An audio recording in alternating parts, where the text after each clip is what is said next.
Esta é Jerusalém, a cidade onde Jesus de Nazaré passou os seus últimos dias na terra. Hoje ela é uma vasta metrópole que vibra com o movimento agitado da vida moderna. Quando Jesus foi para esta cidade, há cerca de 2000 anos, Jerusalém era menor, mas não menos povoada ou vibrante. Mais de 40.000 pessoas viviam na área cercada por muros, hoje chamada de a Velha Cidade.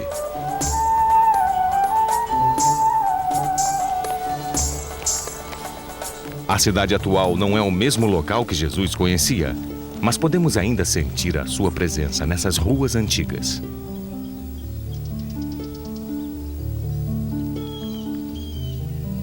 Ele nasceu perto de Jerusalém, no vilarejo de Belém, mas foi criado no norte, na província agrícola da Galileia.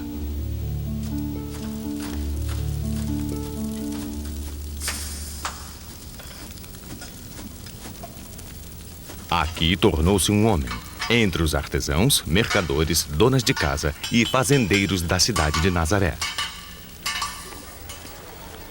Hoje podemos ouvir os ecos do mundo que Jesus conhecia na vida cotidiana das pessoas que ainda levam uma vida semelhante aos seus vizinhos e familiares.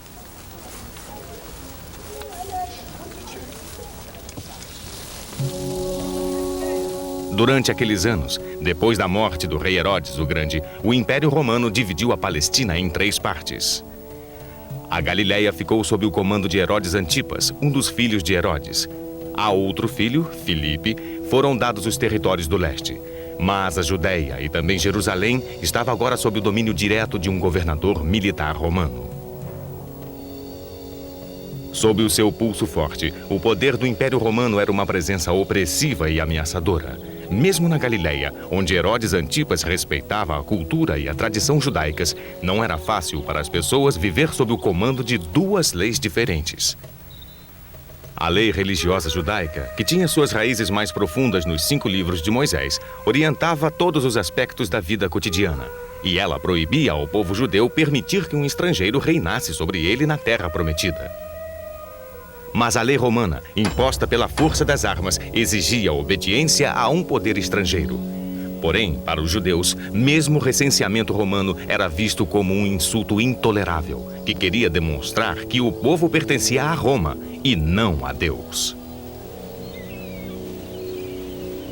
E nas cidades situadas ao longo da planície litorânea, a cultura greco-romana era dominante.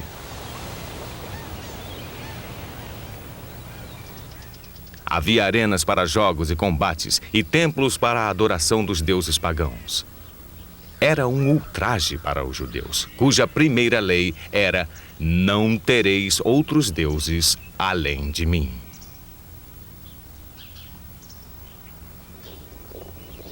As rebeliões explodiram, lideradas por grupos religiosos como os zelotes, firmes na sua decisão de expulsar os opressores da sua terra. As colinas da Galileia eram conhecidas como o foco das insurreições. Milhares de rebeldes e insurgentes foram presos e crucificados.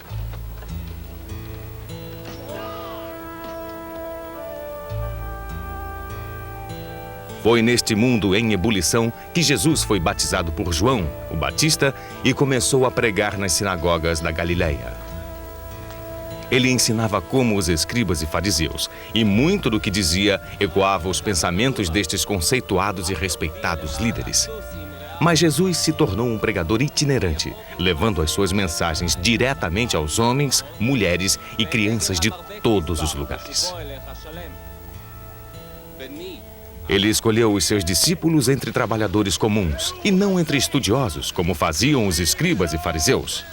Pescadores, um coletor de impostos, um conhecido zelote.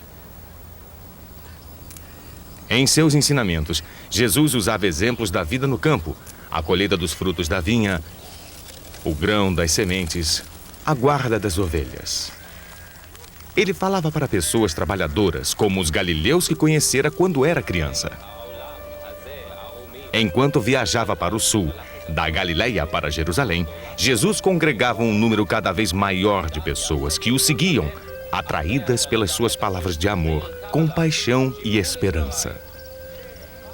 E atraídas pelo seu poder de curar suas aflições e suas feridas.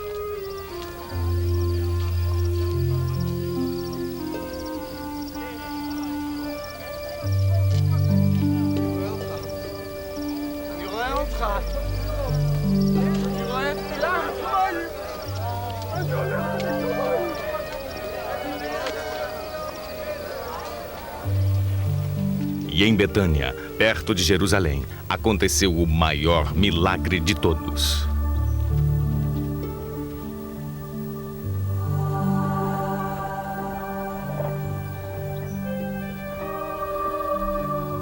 Lázaro estava morto há 4 dias, quando Jesus o chamou de volta do túmulo.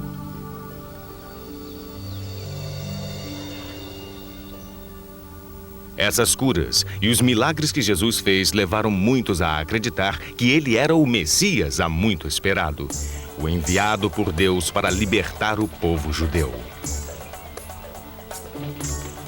Uma vasta multidão seguia Jesus quando ele finalmente se aproximou de Jerusalém para a comemoração da festa da Páscoa.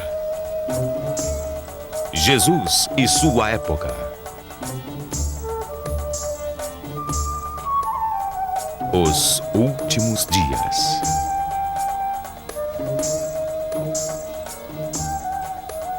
No dia seguinte, uma grande multidão que tinha vindo à festa de Jerusalém ouviu dizer que Jesus ia se aproximando. Muitos estenderam no caminho seus mantos, outros ramos que cortavam dos campos e clamavam: Hosana, bendito que vem em nome do Senhor. Uma recepção tumultuada aguardava o mestre itinerante da rústica Galileia, que se aproximava da cidade cosmopolita. Não havia dúvidas de que muitos viam nele a esperança para o futuro. Eles jogaram suas roupas na estrada diante dele, um sinal de respeito semelhante ao desenrolar de um tapete vermelho.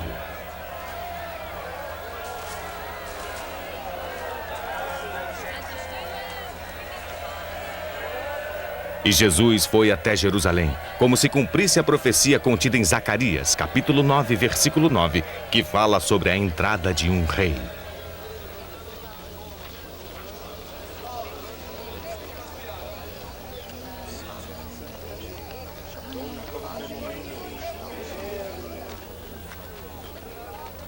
Agora, ele se aproximava de uma das maiores cidades do seu tempo, o centro da autoridade religiosa judaica e um ponto vital do poder romano sobre aquela terra.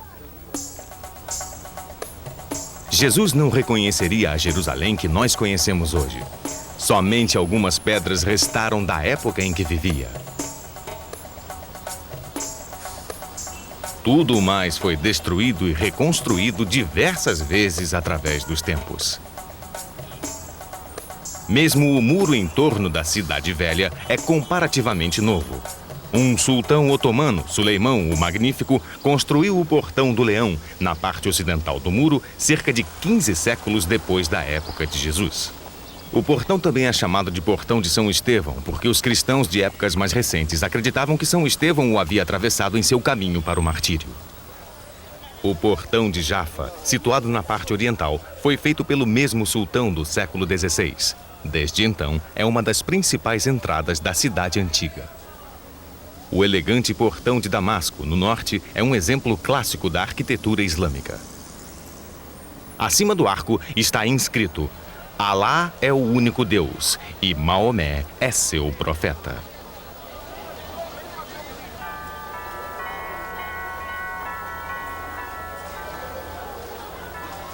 Hoje, as multidões de peregrinos atravessam os portões de Jerusalém em direção aos locais sagrados das 3 grandes religiões que reverenciam esta cidade: o judaísmo, o cristianismo e o islamismo. Os cristãos percorrem a Via Crucis, o caminho do sofrimento, que muitos acreditam ter sido a rota de Jesus em direção à sua morte no Calvário. Na verdade, os seus pés nunca tocaram estas pedras e os seus olhos nunca viram estas construções.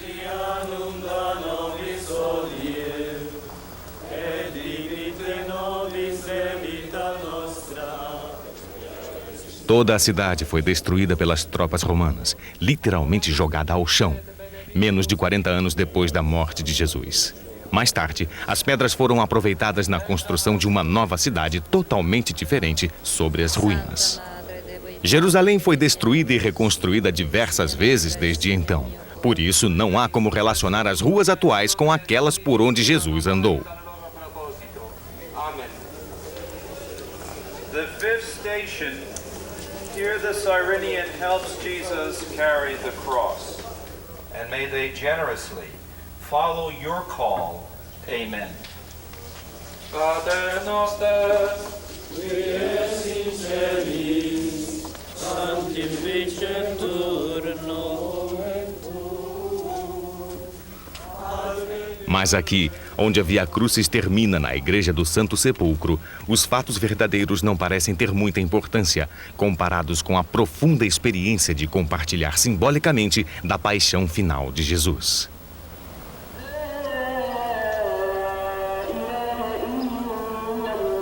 Os muçulmanos fazem os seus cultos na mesquita de Al-Aqsa, que fica perto do Domo na Rocha. O domo está localizado no local do antigo templo onde Jesus uma vez pregou e foi construído há cerca de 1.300 anos sobre a rocha de onde, acredita-se, Maomé ascendeu aos céus. Judeus reúnem-se aqui para rezar todos os Shabats, nos dias de festas e nos dias sagrados. Para eles, o Muro Oriental é o local mais sagrado de Jerusalém. Estas rochas maciças são remanescentes do muro do antigo templo. A praça onde essas pessoas estão rezando está, na verdade, cerca de 12 metros acima da rua onde Jesus deve ter caminhado.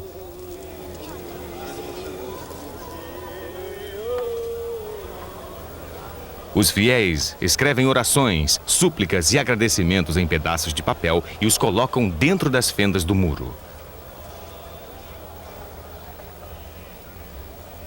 A linha escura ao longo do muro, a aproximadamente 1,5 metros acima do chão, é o resultado de milhares de pessoas ali descansarem as mãos e testas durante as orações.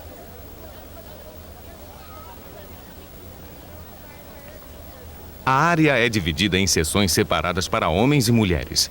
No Oriente Médio, as mulheres em geral ficam segregadas dos homens durante a observância religiosa pública.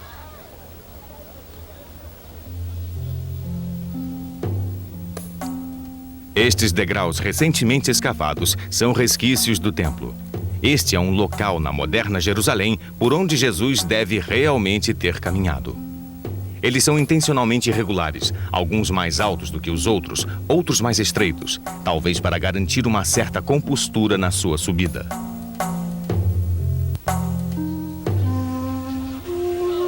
Quando Jesus e seus discípulos entraram no templo, eles eram parte de uma vasta multidão que aglomerava pessoas de todas as partes do mundo que iam a Jerusalém para comemorar a Páscoa.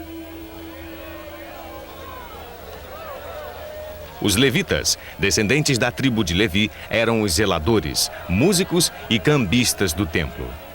Também eram os encarregados da segurança e vigiavam a multidão alvoroçada do pátio externo.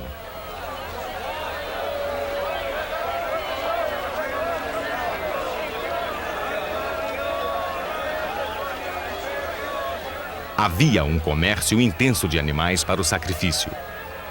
As pessoas levavam dinheiro de todas as partes do mundo. Mas como somente os ciclos tírios eram aceitos no templo, outros levitas trabalhavam no câmbio das moedas.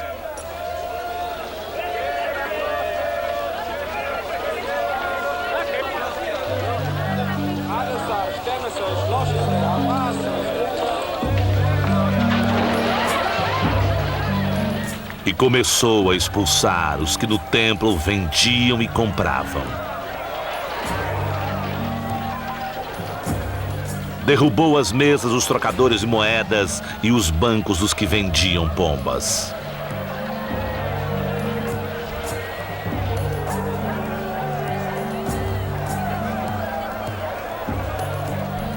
E ensinava-lhes nestes termos: não está porventura escrito: a minha casa chamar-se-á a casa da oração para todas as nações? Mas vós fizestes dela um covil de ladrões.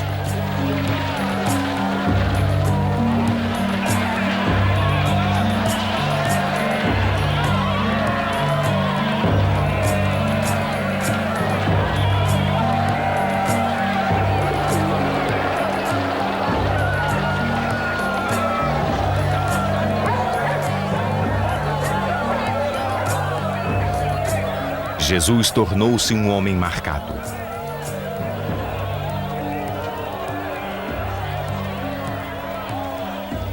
As autoridades do templo sabiam que ele havia ressuscitado Lázaro.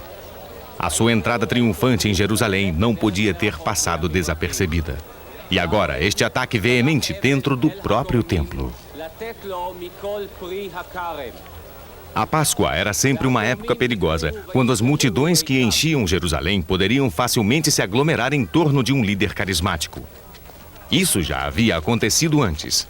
As revoltas sempre se iniciavam no templo, um ímã no coração da cidade. Construído por Herodes o Grande, o templo era uma maravilha arquitetônica da época. As pessoas viajavam de todas as partes do mundo antigo somente para admirar o seu esplendor. A construção havia começado mais de uma década antes do nascimento de Jesus, e os seus toques finais ainda estavam sendo feitos quando ele morreu. A maior parte do resto da cidade também havia sido reconstruída durante o reinado de Herodes. Cobrindo quase um acre de terreno, esta maquete em escala nos dá uma boa ideia de como era a cidade naquela época. Imagine-a tomada por multidões de pessoas de todas as partes do mundo.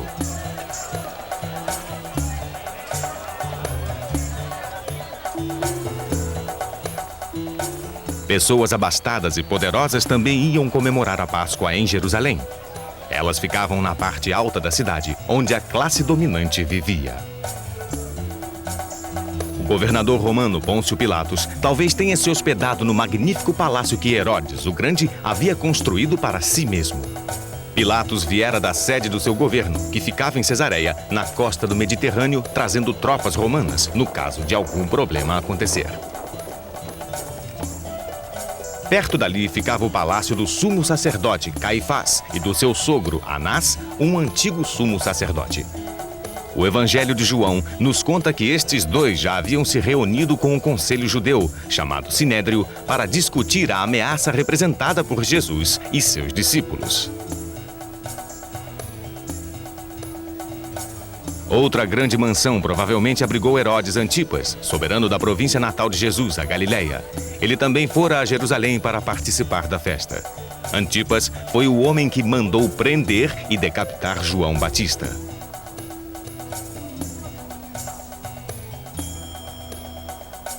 O mármore branco e a placa de ouro do templo brilhavam na luz forte do sol. De qualquer lugar de Jerusalém podia-se vê-lo. Os muros de calcário da Basílica Real de Herodes se erguiam acima do lado sul do Muro de Retenção.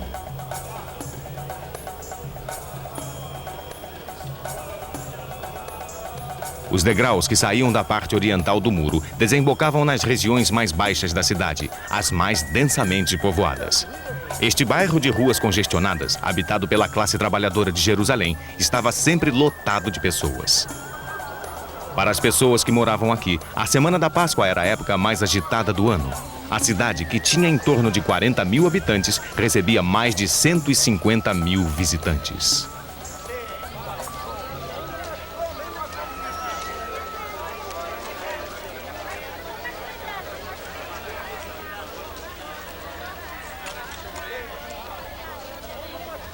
As ruas ficavam lotadas de pessoas, como acontece hoje em dia durante os feriados religiosos. O burburinho de diversas línguas é o mesmo, embora naquela época se falassem os idiomas antigos, o grego, latim, aramaico. Como a cidade quase não tinha atividade agrícola, uma grande quantidade de comida era trazida dos campos para alimentar as multidões.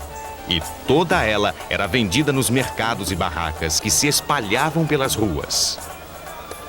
Também eram vendidos artigos finos de todas as partes do mundo, sedas do Extremo Oriente, linhos da Galileia, cerâmica e vidros de luxo da Itália, tapetes da vizinha Síria, especiarias da Índia, Pérsia e até de outros locais mais distantes. Jerusalém era famosa pelos seus artigos de lã, seus tecelões e alfaiates e pelos seus ourives e prateiros. Os berros dos mercadores e vendedores ambulantes aumentavam o tumulto. As multidões entupiam Jerusalém, obrigando muitas pessoas a pernoitar acampadas fora dos muros da cidade. Os galileus montavam as suas tendas no Monte das Oliveiras, do outro lado do Vale de Quidron.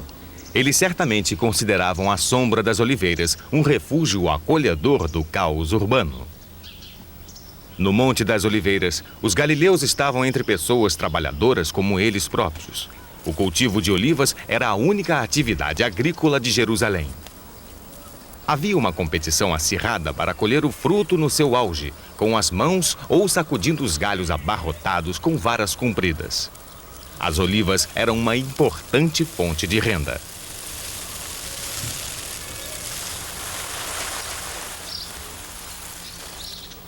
O proprietário da Getsemane, a prensa da oliva, ficava no local para garantir o máximo possível de lucro. O precioso óleo era extraído da fruta, como fazia esta antiga prensa. Cada distrito tinha a sua própria prensa de oliva. O proprietário e seus trabalhadores eram pagos pelos fornecedores de olivas através de uma percentagem do óleo extraído pelas suas prensas. Eles trabalhavam muito, colocando a fruta amassada nas malhas de rede para processar o máximo possível.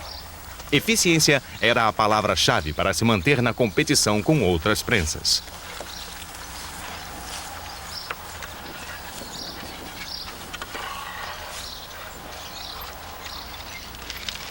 Músculos e pedras pesadas aumentavam o peso da alavanca que caía sobre a polpa, extraindo até a última gota.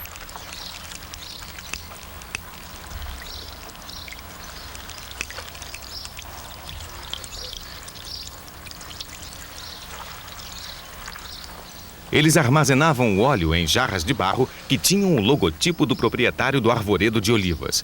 O óleo era vendido para uso culinário, como combustível para lamparinas e como ingrediente básico de remédios, pomadas e creme para a pele. Esse proprietário de prensa poderia não somente vender o seu óleo, mas também comercializar o restante da polpa para ser usado na fabricação de sabonetes ou como as sandálias de fornos.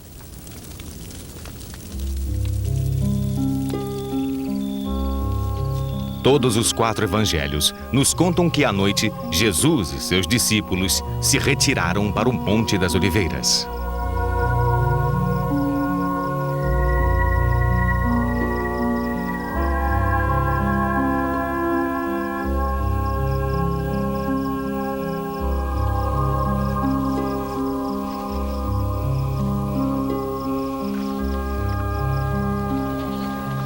A luz do dia assistia o apinhamento humano nos pátios do templo quando a Páscoa se aproximava. Todos os que iam a Jerusalém iam ao templo, inclusive os viajantes não-judeus, interessados somente em assistir o espetáculo.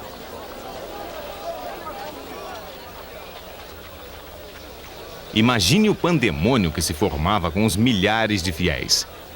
Muitos judeus faziam a peregrinação até a cidade apenas na Páscoa. Era a única oportunidade do ano de fazer sacrifícios de penitência pessoal ou de agradecimento no templo.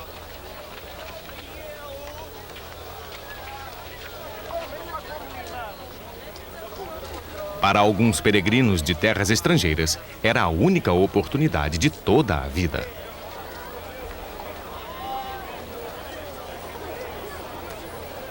O vasto pátio do lado de fora do templo, conhecido como o Pátio dos Não-Judeus, era maior do que 10 campos de futebol e aberto a todos, judeus e não-judeus.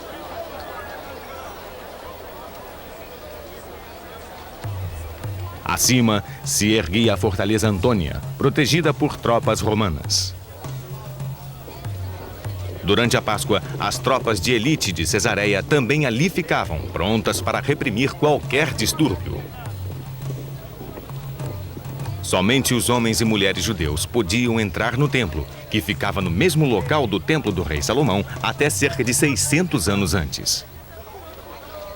Na barreira que separava as duas áreas ficavam pedras, onde avisos escritos em grego advertiam os estrangeiros a ficar do lado de fora, sob pena de morte. Até mesmo os soldados romanos respeitavam a proibição. Eles nunca atravessavam este portão que dava no Pátio das Mulheres, assim chamado porque era o mais próximo das partes internas do templo às quais as mulheres judias tinham acesso.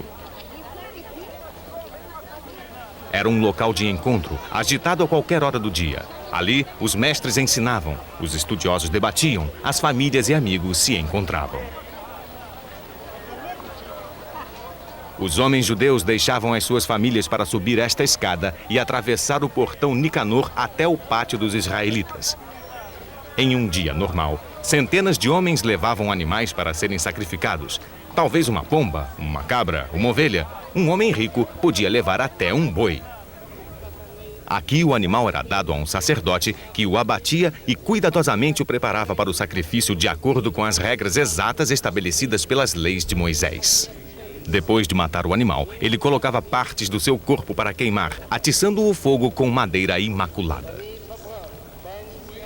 Este antigo ritual de sacrifício, esta afirmação literal de que toda a vida pertence a Deus, era a razão de ser do templo.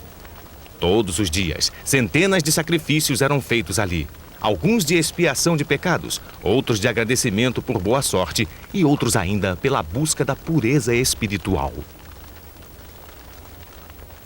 Ninguém, somente o sacerdote, podia se aproximar do altar ou entrar no santuário do templo. Suas colunas, paredes e portas eram revestidas de ouro e no seu topo havia feixes de uvas e parreiras douradas. Espigões no teto evitavam que os abutres e outros pássaros de carniça ali se alojassem. No interior ficava o altar do incenso, uma mesa com oferendas diárias de pão não fermentado e o grande candelabro de 7 braços, o menorá. A sala mais reservada, o misterioso santuário, era uma sala vazia, na qual nenhuma luz jamais brilhara. Somente o sumo sacerdote podia entrar ali, e somente uma vez por ano, no dia da expiação, para pedir perdão a Deus por todos os pecados coletivos de todo o povo judeu. No templo de Salomão ficava guardada a Arca da Aliança, que continha as tábuas da lei dadas a Moisés no Monte Sinai. A arca era protegida por um querubim alado, mas a arca e as tábuas foram perdidas quando os conquistadores babilônios destruíram o templo de Salomão. Como líderes religiosos, os sacerdotes que serviam o templo eram muito diferentes dos sacerdotes, ministros e rabinos de hoje em dia.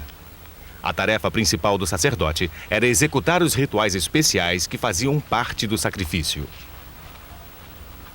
As únicas leis religiosas por eles respeitadas eram as leis imutáveis de Moisés, estabelecidas nos 5 livros da Torá: Gênesis, Êxodo, Levítico, Números e Deuteronômio. Eles pouco pregavam ou participavam das discussões sobre as interpretações da lei, como os escribas e fariseus, desde que a Torá fora transmitida. Um sacerdote não escolhia a sua vocação, ele nascia sacerdote. Ele era sacerdote porque descendia de Arão, o irmão de Moisés, e como seu pai, também não teve escolha. Os levitas que assistiam os sacerdotes também herdavam a sua posição.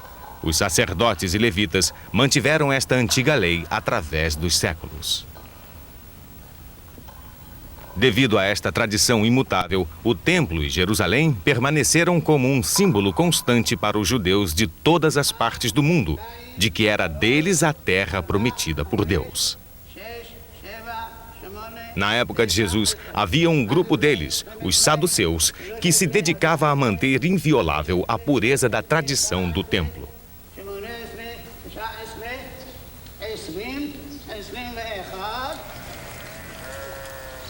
Os rituais da Páscoa eram diferentes de qualquer outro ritual. Milhares de ovelhas eram levadas à cidade para serem sacrificadas. Atualmente, os sacerdotes samaritanos comemoram a Páscoa no Monte Garizim, seguindo o mesmo ritual daquela época. Era o único dia do ano em que os animais não eram sacrificados pelos sacerdotes. O sacrifício era feito pelos próprios chefes de cada família.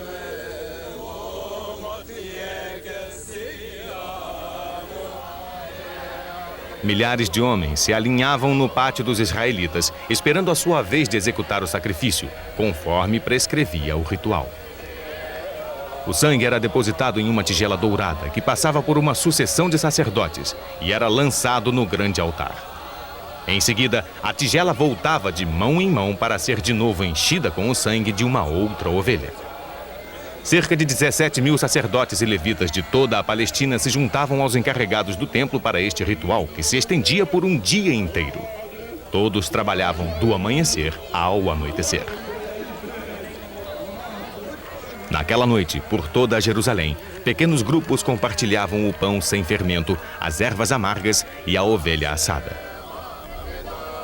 Eles recontavam a história do sofrimento das crianças de Israel, escravizadas pelo faraó do Egito, e de seu penoso êxodo daquela terra cruel, depois que o anjo da morte havia passado sobre as suas casas. Aproximava-se a festa dos pães sem fermento, chamada Páscoa. E os sacerdotes e os escribas buscavam como eliminar Jesus, pois temiam o povo.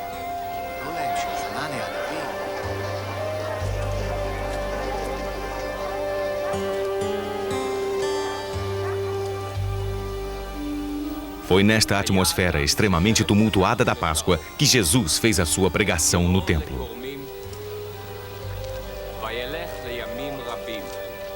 A cidade apinhada de pessoas era como um pavio altamente inflamável.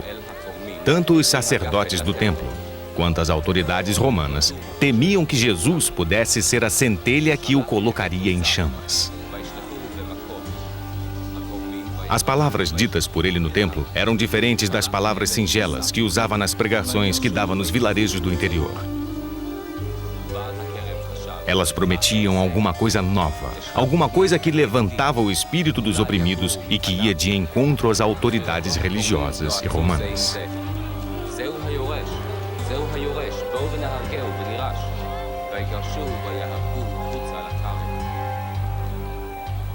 Eu sou a luz ao mundo. O que me segue não caminhará nas trevas, mas terá a luz da vida. Porque não vim para julgar o mundo, mas para o salvar.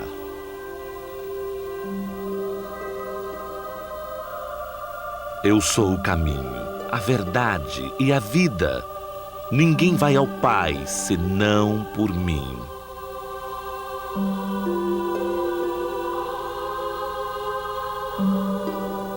Em verdade vos digo que quem escuta a minha palavra e acredita naquele que me enviou tem a vida eterna e não está submetido ao julgamento, mas passou da morte à vida. Agora chega o momento de ser julgado este mundo. Agora o chefe deste mundo será lançado fora. Mas eu, quando for levantado da terra, atrairei todos a mim.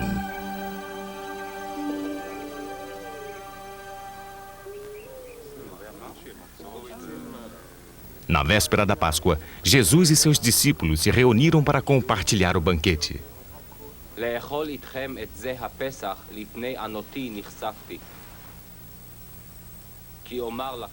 É este banquete que conhecemos como a última ceia.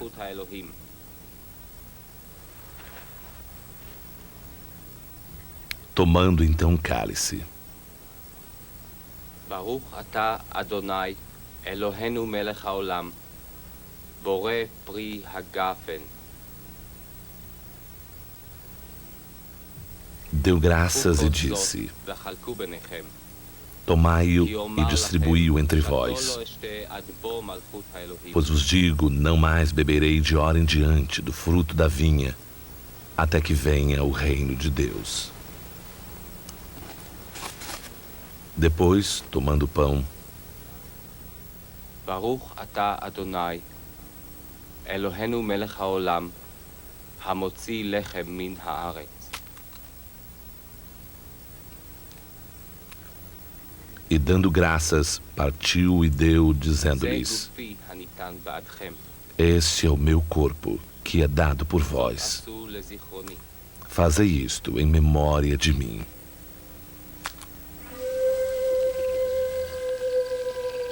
Naquela noite, as autoridades do templo foram ao jardim de Getsemane para prender Jesus. O discípulo Judas o havia traído com um beijo. Judas recebera 30 moedas de prata como pagamento, o preço de um escravo.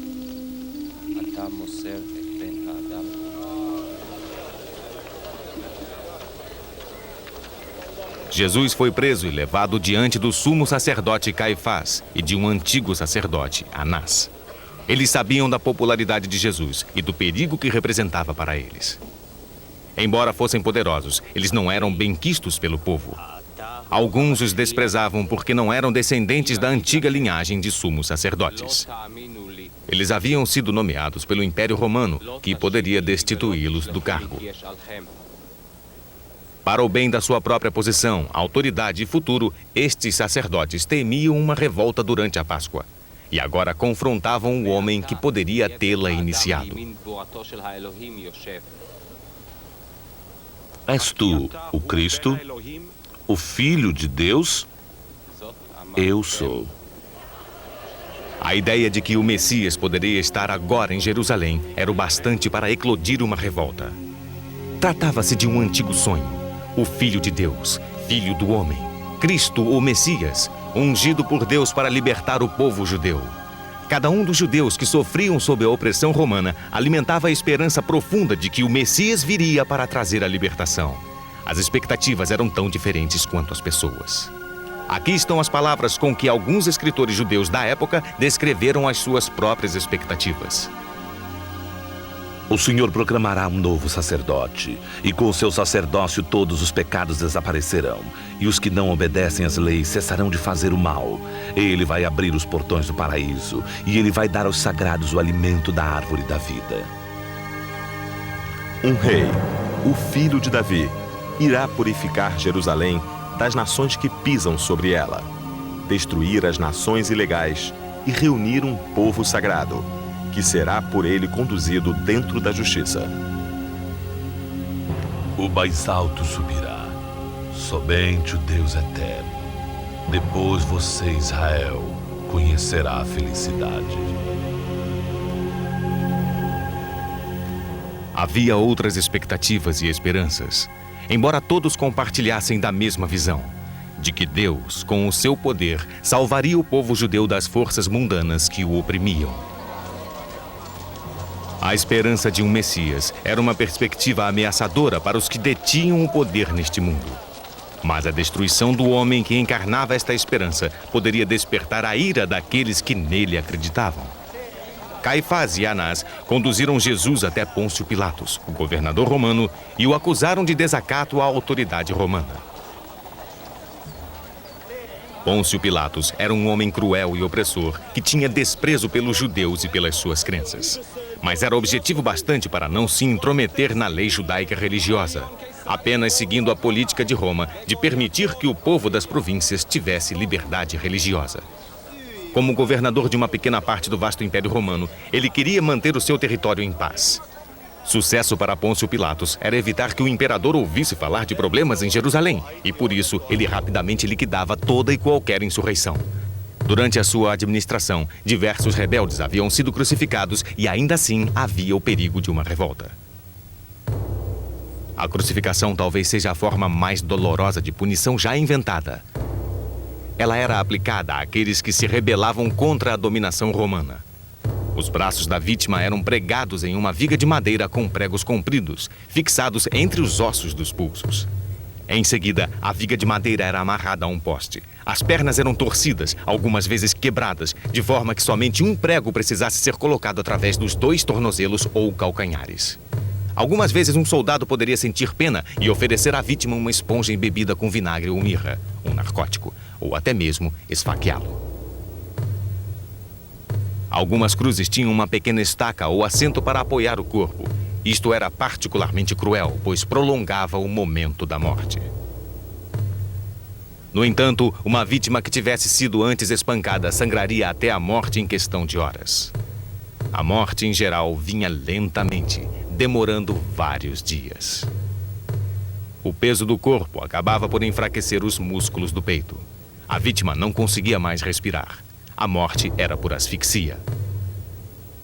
Um cartaz com a lista de todos os crimes da vítima poderia ser preso na cruz para que todos o vissem.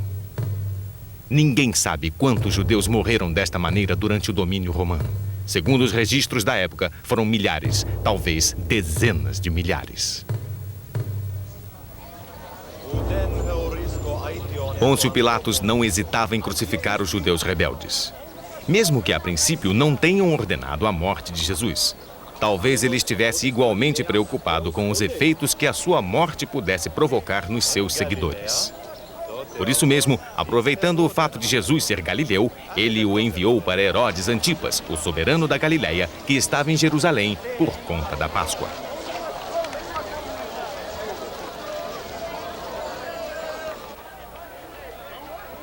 Este era o mesmo homem que uma vez tentara prender Jesus. Mas, advertido por alguns fariseus, Jesus conseguira escapar. Desta vez, Herodes apenas ridicularizou Jesus, chamando-o de falso rei dos judeus e mandou-o de volta a Pilatos.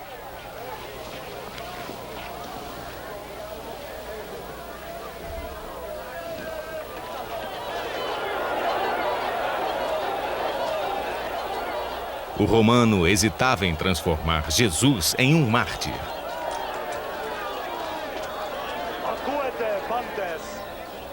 Por isso, em homenagem à Páscoa, ele propôs libertar Jesus ou um outro prisioneiro, chamado Barrabás, que aguardava a sua execução. Barrabás era considerado rebelde e assassino. A acusação de assassinato significava que ele havia matado um soldado romano durante uma insurreição. Mas, aos olhos de muitas pessoas, isto o tornava um herói. E que esperança poderia oferecer um Messias que não lutava pela sua própria vida?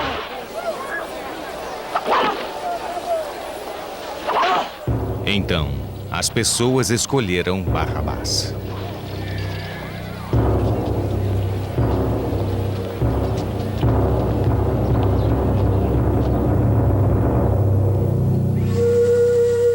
Jesus foi condenado à morte.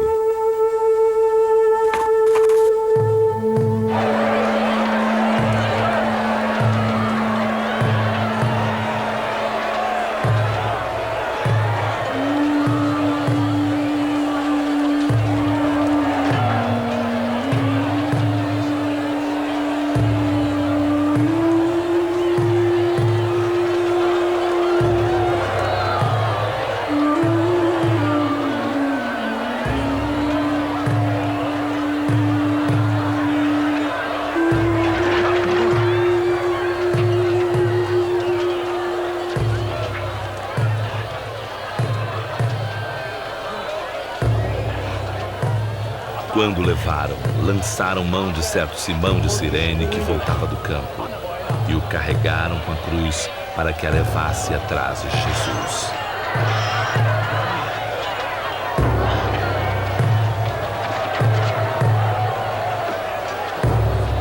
Seguia o grande massa de gente e mulheres que batiam no peito lamentando-se por ele.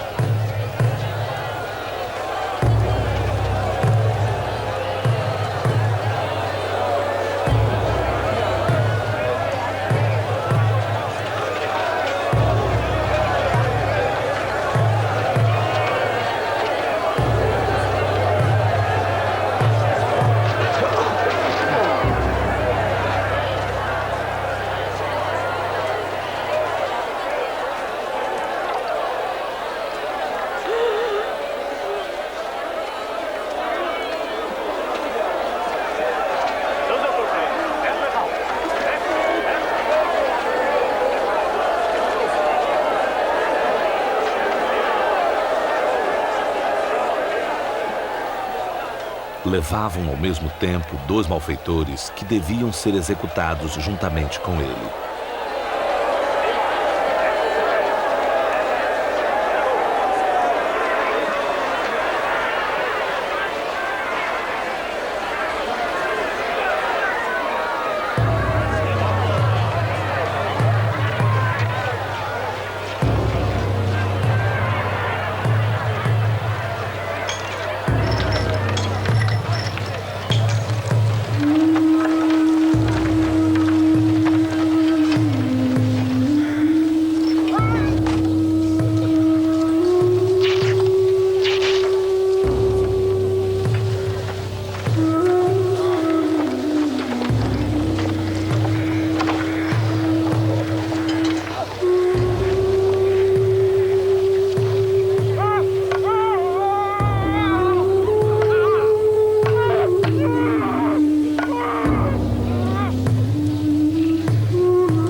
Chegaram ao lugar chamado Calvário e ali o crucificaram, assim como aos malfeitores, uma à direita, outro à esquerda.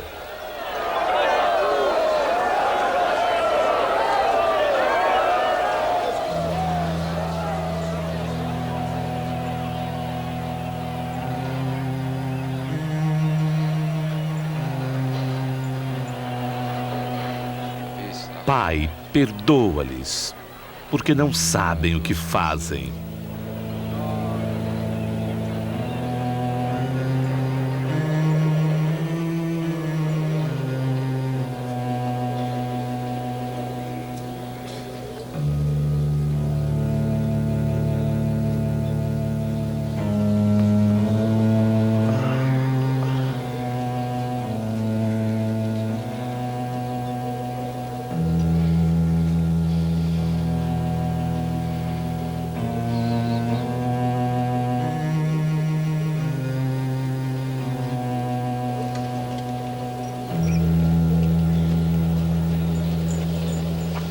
Depois de o haverem crucificado, repartiram suas vestes entre si, tirando a sorte.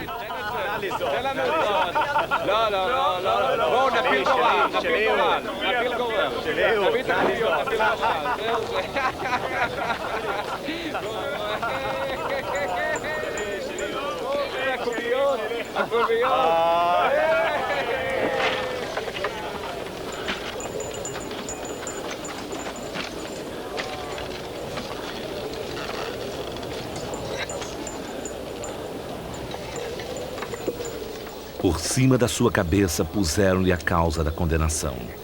Este é Jesus, o Rei dos Judeus.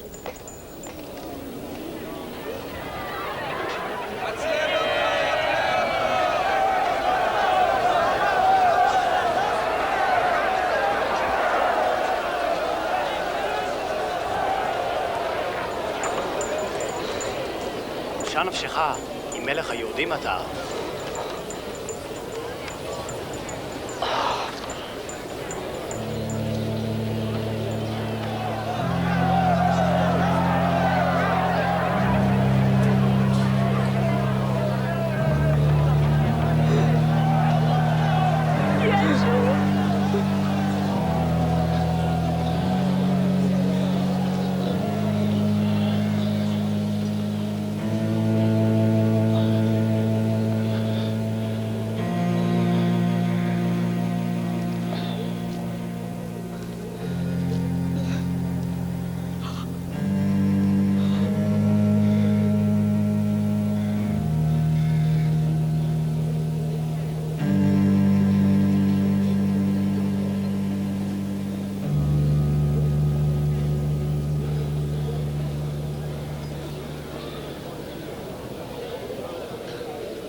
Pai,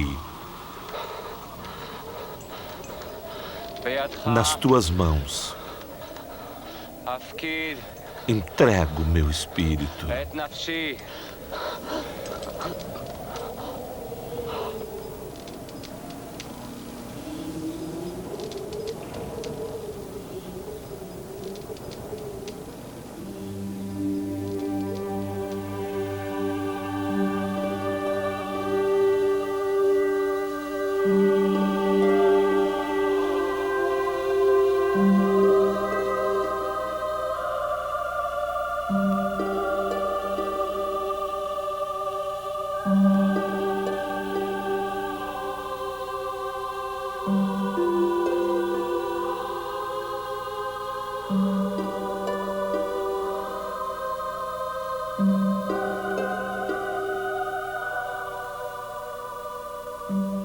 Jesus morreu numa sexta-feira.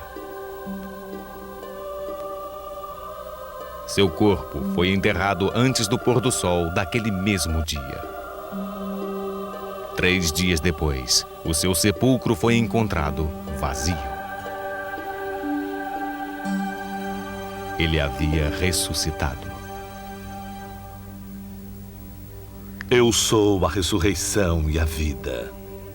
Todo aquele que crê em mim, mesmo que esteja morto, viverá. E todo o que vive e crê em mim não morrerá jamais. Alguns discípulos viram-no vivo pelos 40 dias seguintes. Eles testemunharam a sua ascensão aos céus. Através de seus testemunhos, as palavras de Jesus ressoam por todo o mundo até os dias de hoje. Ide, pois, e fazei discípulos todos os povos, batizando-os em nome do Pai e do Filho e do Espírito Santo, e ensinando-os a observar tudo o que eu vos prescrevi. Eis que estou convosco todos os dias, até o fim do mundo.